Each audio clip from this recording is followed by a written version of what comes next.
हे तुझं आहे ना? मग इथे का ठेवलंयस? बघ हे पण तुझंच आहे. समजत नाही का तुला कपाटात ठेवायचं ते? बघतेस काय माझ्याकडे? उठ तयारी करायला घे ना जरा. इकडे काय सामान ठेवलंय आता?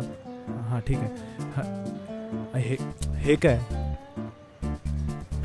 या तुझ्या क्लिप्स, नेल पेंट्स, तुझ्या छोट्या बॅगेत सगळं भरून ठेव, ठीक आहे? अजून काय? हे टेडी बिअर पण घेऊन जातो सगळे. मी मोठा झालोय. आईला माहिती आहे मी आता खेळत नाही. आता यात काय? बापरे एवढे कपडे. आता हे दुसऱ्या बॅगेत भरावे लागतील. या साईडला पण कपडे आहेत तुझे.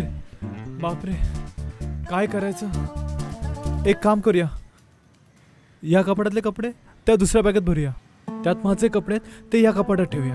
हां म्हणजे हे कपाट खाली होईल. मी बॅग घेऊन येतो. हे बघ ही बॅग मिळाली. ह्याच्यात सगळं तुझं सामान भरूया. अगं तू बसलेस काय? उठ उठ उठ. शिवानीकडे जायचंय तुला. ईशा उठ. जय ये 2 मिनिटं इकडे. शांत बस. 2 मिनिटं तू शांत बस. अगं ईशा ही वेळ शांत बसण्याची नाहीये. माझा आई बाबा येणार, कळतंय का तुला? आज येणार आहे ते पण. तुझं सगळं सामान पॅक कर. तुझे कपडे, तुझी भांडी, तुझे टेडी बिअर, तुझे नेल पेंट, नेकलेस, सगळं एका बॅगेत पॅक कर. सगळ्यात महत्वाचं म्हणजे तुझ्या चपला. अगं त्या केवढ्या चपला आहेत, ढीगभर चपला आहेत त्या सुद्धा सगळ्या घेऊन जा. या घरात एक मुलगी राहत होती हे कळलं नाही पाहिजे. त्यामुळे एक काम कर, भांडी आणि पुस्तकं राहू दे. भांडी आणि पुस्तकामुळे कळणारच नाही ना. त्याने असं कळणारच नाही ना जेंडर कोणाचं आहे ते राहू दे. पण क्लिप्स, लिपस्टिक सगळं घेऊन जा. कारण मी क्लिप्स काय लावतच नाही ना. तू घेऊन जा सगळं. घेऊन जा. काम डाऊन. ईशा जय आपल्याकडे अजूनही 4 ते 5 तास आहेत. आणि तुझे आई वडीलच येणार आहेत ना. मग एवढा पॅनिक का होतोयस? मी पॅनिक होतोय. अगं माझे बाबा. जाऊ दे, तुला समजवणं एवढा पण वेळ नाही माझ्याकडे. बरोबर. मी काय म्हणते, मी मस्तपैकी कॉफी करून आणू का? मग आपण ते घेऊ आणि शांतपणे सगळं प्लॅन आउट करू सविस्तर. काय म्हणतो? Isha I am sorry. म्हणजे आई बाबा येणार आहेत नुसतं या फोन कॉलनेच मला घाम फुटला. ग खूप भीती वाटते. काय करू काय कळत नाहीये. आईचं काय नाही ग, पण बाबांना जर समजलं ना मी एका मुलीसोबत राहतोय तर मला कच्चं खातील ते. बाई बाबा नॉन व्हेजिटेरियन झाले? तुला या सिच्युएशन मध्ये जोक सुचतोय? सॉरी मस्करी केली. I am just trying to pep you up. Okay fine. Isha हे बघ खरंच सॉरी. म्हणजे माझ्यामुळे तुला असं एकदम. पण मी काय करू? बाबा जर आले ना तर ते माझा मोबाईल, माझे केस, माझे कपडे काय धरून माझी तासाला बसतील ना, सांगू नाही शकत. म्हणजे आईचं काय नाही ग, आईला सांगेन. म्हणजे मी सांगायचं ठरवलंय. पण नाही बाबा, मी खूप घाबरू आहे ना ग.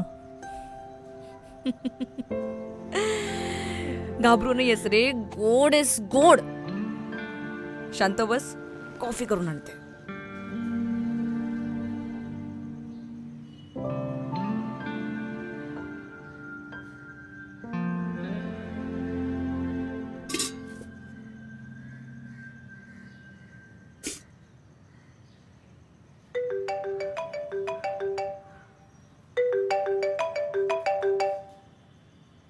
हॅलो, कुठे आहेस? अगं अशी काय करतेस? तुझ्याच फोनची वाट बघतेय. तू म्हणालीस ना निघणार म्हणून. सॉरी माय बॅड. अगं मी पॅकिंग करत होते ना, त्यामुळे ना मला कळलंच नाही. बरं ऐक, मी टेक्स्ट केल्यानंतर निघ. ओके? हो चालेल. मला मॅक्स 10 मिनिटं लागतील तुझ्याकडे यायला. तू सांग मग मी निघते. I am so excited. अगं बाई मी मजा म्हणून येत नाहीये. इकडे माझ्यामुळे प्रॉब्लेम नको म्हणून येते. हो आपण आधी इतकं सोबत राहिलोय ना. I am missing your company ग. I know. भेटूया, लवकर भेटूया. ठीक आहे? ओके मी करते तुला कॉल. बाय. येस लवकर ये. Okay bye.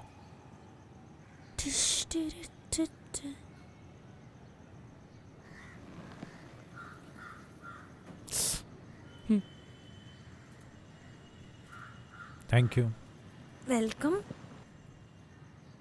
आता पहिली ती कॉफी घे. आपण शांतपणे सगळी लिस्ट बनवूया. आणि टेन्शन नॉट, मी शिवानीला कॉल केलाय. तिच्या घरी राहायला जाते.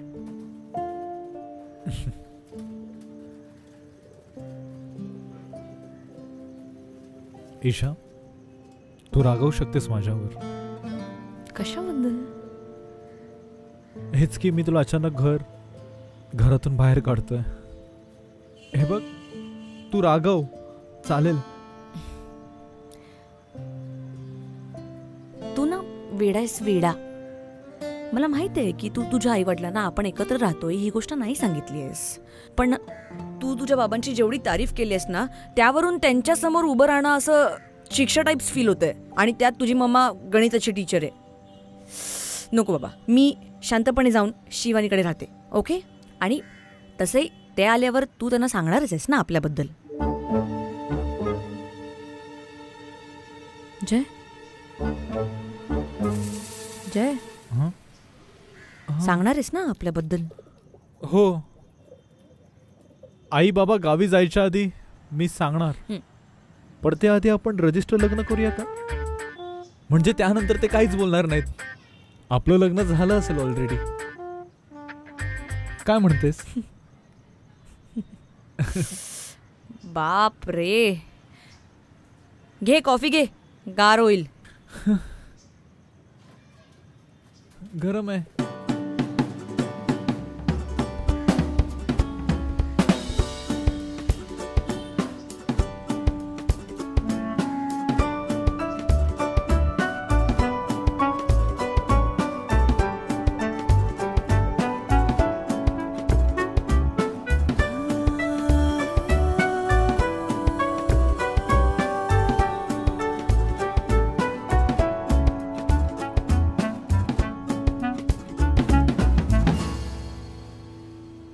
सिरियसली ईशा? अगं मीच 4 दिवस जाऊन कुठेतरी राहतो. या कपाटात तुझंच सामान आहे, माझं तिकडे आहे, ते बघ. अरे काळजी नको करू, माझं कुठलं सामान राहिलं तर मग आई बाबांना सांग की आधीच्या भाडेकरूंचं आहे. सिम्पल. अगं भाडेकरूंचं सामान जास्त वाटतंय. काय करू शकतो, माझ्याकडे एक आयडिया आहे. आपण हे कपाट लॉक करूया, चावी मी घेऊन जाते आणि आई बाबांना सांग की हे ओनरच आहे, त्यामुळे टाळ आहे ना ह्याला.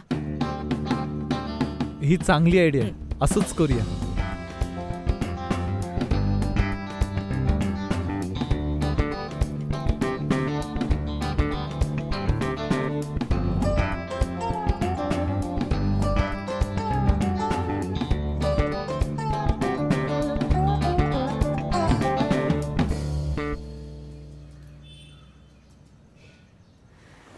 फायनली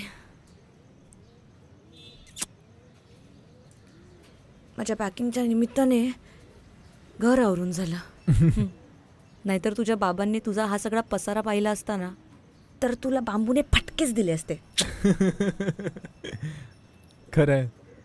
तुला माहिती आहे का, माझे बाबा अजून ते 18व्या शतकातच आहेत. त्यांना टीव्ही, मोबाईल, चित्रपट, रील्स हे खूप लांबच राहिलं. त्यांच्या मते अभ्यास, कॉलेज, घर हेची माझे विश्व. बरोबर आहे तुझं रे, खरंच. म्हणून त्यांनी तुला मुंबईसारख्या शहरामध्ये एकट्याला भाड्याने एक फ्लॅट घेऊन दिला रे. म्हणजे वाईट लोकांची संगतच नको तुला, राईट? अगं पण माझ्या एवढ्याशा पगारामध्ये एवढ्या मोठ्या फ्लॅटचं भाडं परवडणार नाही, एवढी साधी गोष्ट त्यांच्या लक्षात नाही आली का? हे ना शाण्या. आणि दर महिन्याला भाड्याचे पैसे तेच पाठवतात ना तुला. अगं पण त्यांची बडबड ऐकून घ्यावी लागते, त्याचं काय? त्यापेक्षा माझं मी मॅनेज केलं असतं. आणि तसंही एवढ्या मोठ्या घरात मी पार्टी करणार नाही, एवढा कॉन्फिडन्स कुठून आला त्यांच्यात?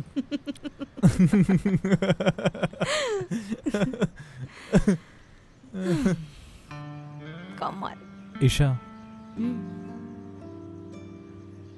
ईशा, मी खरंच ठरवलं होतं की घरी सगळं सांगून टाकेन.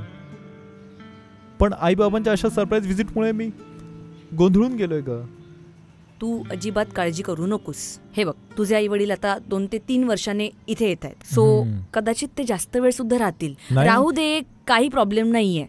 जय, तू मुलगा आहेस त्यांचा, त्यांचा हक्क आहे, कळलं? आणि प्रश्न राहिला माझा तर मी शिवानीकडे कम्फर्टेबल आहे. आणि जरी आपण तो फॅक्टर कन्सिडर नाही केला तरी माझे दोन्ही पेरेंट्स याच सिटीमध्ये राहतात. सो टेक्निकली माझ्याकडे 2 घर आहेत. सॉर्टेड आहे.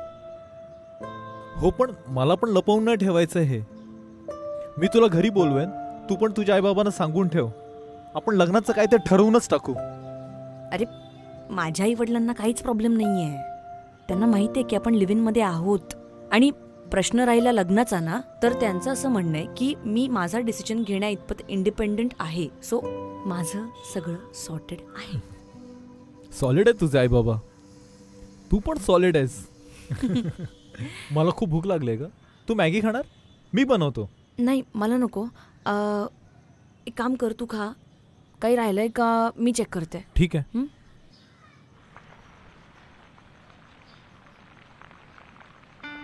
बाबांना ईशाबद्दल सांगावं तर ते ऑलरेडी स्थळ घेऊन आलेत. हे ईशाला सांगितलं तर ती सॉलिड चिडेल. आणि ईशासोबत लग्न म्हटलं की तिच्या आई वडिलांचा डिवोर्स, त्यांचं लाईफ, हे सर्व समोर येणार. आणि बाबांना ही असल्या घरातली मुलगी नकोच असणार.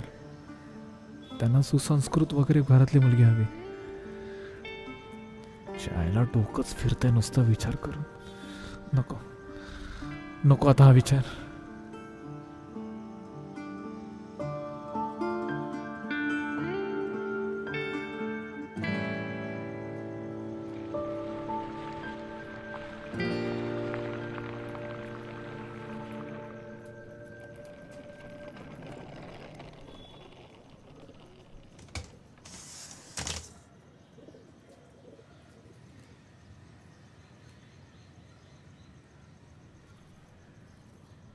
निघू.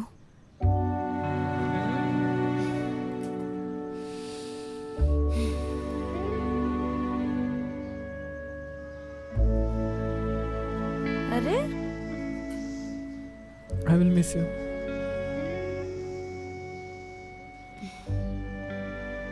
Don't worry. जास्त लांब नाही जाते मी. वाशीलाच चालले. आणि काय आमची जात नाहीये. मस्करी नको ना करूस. हे मी बाबांना घाबरतो हे सगळं ठीक आहे, पण यामुळे आपल्यात कधी मी अंतर येऊ देणार नाही. प्रॉमिस. जय, मी तुला कधीच सोडून जाणार नाही. You matter a lot to me. बरं, या सगळ्या इमोशनल गोष्टी राहू दे. प्लीज नंतर जाऊन आठवणीने 1 किलो बटाटा आण. मला ना तुझी ही सवय आवडत नाही. एवढं छान रोमॅन्टिक बोलणं चालू आहे आणि तुझं काय? बटाटे घेऊन ये. मला महत्वाची गोष्ट सांगायची आहे तुला. आणेन मी. बटाट्यासोबत कांदे, कोथिंबीर, कढीपत्ता, लिंबू, मिरची सगळं घेऊन येईन. समजलं? बस. नाही, हे नाही सांगायचंय मला. मगाशी कपाट आटपताना मला एक लेटर आणि एक ज्वेलरी बॉक्स सापडला. तो बाबांच्या निदर्शनास येऊ नये म्हणून प्लीज लपवून ठेव. अगं तुझ्यासाठी सरप्राईज होतं ते. हो मला माहित आहे. नाही उघडले मी पत्र. एक वाक्य वाचलं आणि आत ठेवून दिलं. मी परत येईन ना तेव्हा मला लेटर वाचून दाखव.